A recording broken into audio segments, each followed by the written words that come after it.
So we're at next to Berlin here, and so what's the latest news with Babelverse? Latest news, a week ago we launched our public beta. So now we're calling all interpreters to sign up, fill out their profile with their availability so that we can start giving them jobs. What kind of jobs? At the moment we're starting with events and conferences. So either for the attendees or for people all over the world who want to watch that event, watching the live stream, they can now do it in their own language. So up until last week, you were just talking about it, developing it, or? Yeah. What was going on? What was going on? There was no product yet. No.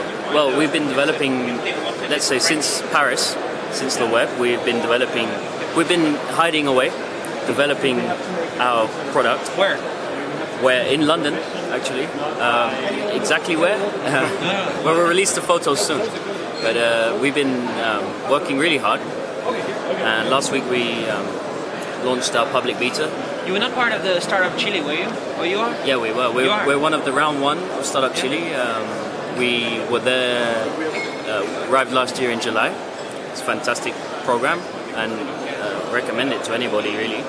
But it's really helped us on our journey. So how many prizes did you win so far? Okay, so let's tell them about last week. Yeah, last week at the Next Web conference in Amsterdam, we won actually 2 prizes. One from the jury, which was the B2B, and one from the public, the People's Choice. So that kind of represents what we're doing. We're available to companies, but we're also available to a much wider audience, to anybody who has language problems. On-demand interpretation. We want to provide we are working on a mobile application, so you can have in your pocket. Actually, that's Facebook. You can have in your pocket Babelverse, and wherever you are in the world, in a pharmacy, if you have a problem communicating with the pharmacist, or in a shop or a hospital, you can use Babelverse to access an interpreter in real time. So they get the audio feed from the phone? Yeah, like a voice call, or it's like a call. It's with 2 ways. We use VoIP, but we also, if there is no access to the internet, we can also connect you over the telephone networks. And then you get directly back in your ear. You get the translation in real time. That's correct. Actually, there's 2 ways. There's consecutive and simultaneous. So, if you are 2 people and you both have Babelverse to access Babelverse, you can do it simultaneously. I can speak to you, and you can speak French to me at the same time, and you will hear an interpreter in real time.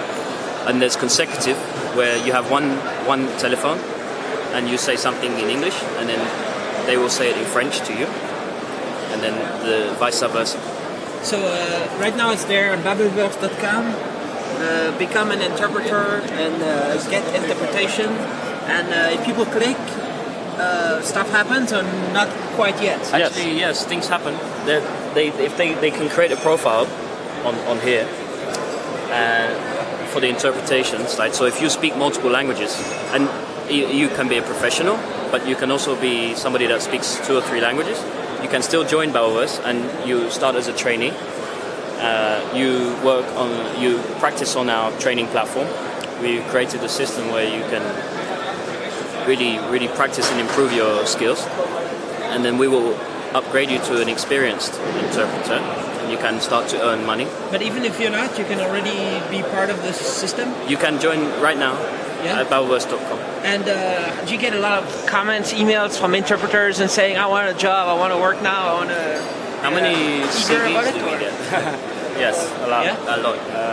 Yeah, it's kind of funny because we're disrupting the interpretation industry, kind of like lowering the costs and changing the way they work from home instead of being on site.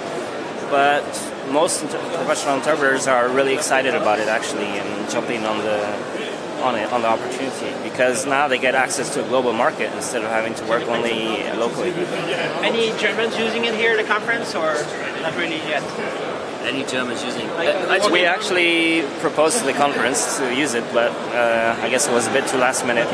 Last week at the Next Web we used it, and we interpreted the whole conference into Portuguese and Spanish, so people in Latin America could watch it in their language. How many people were watching it? We had more than 100. We were actually charging a virtual ticket. Charging the translated version the Yes. listeners watching on live stream. So we had a lot of viewers, mainly in Latin America, in Brazil, and This is huge. I mean, a billion people speaking more, I don't know, speaking Spanish, and they can access the Next Web conference, for example, last week, and they can see what's happening in Europe, and they can watch from there. And so for us, it was fantastic to see it live in action.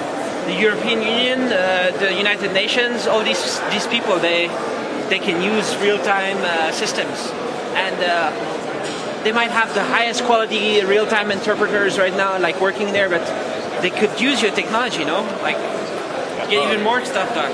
I'll explain what happened. Yeah, actually, the EU in Europe is the biggest employer of interpreters, really, and they have not enough, actually. They're looking for more, and they're looking.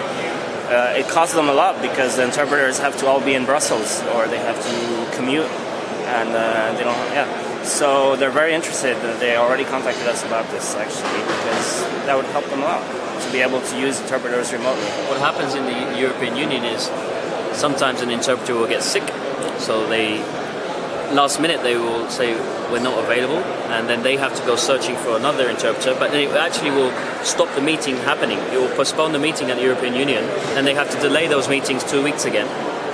It's not very efficient because they only have a certain amount. So we are a solution for that problem they have. And How soon are you going to be in there? How long time does it take to get this stuff used everywhere? Yeah, I mean, at the moment we're starting with more casual users so that we can really test the system, test our interpreters. Increase our reputation. Yeah. And we do have professionals. We have interpreters who have translated for presidents, for UN general councils. So once we grow that group and prove that we can really do serious work, which we think we can, we'll be able to work for these kind of clients.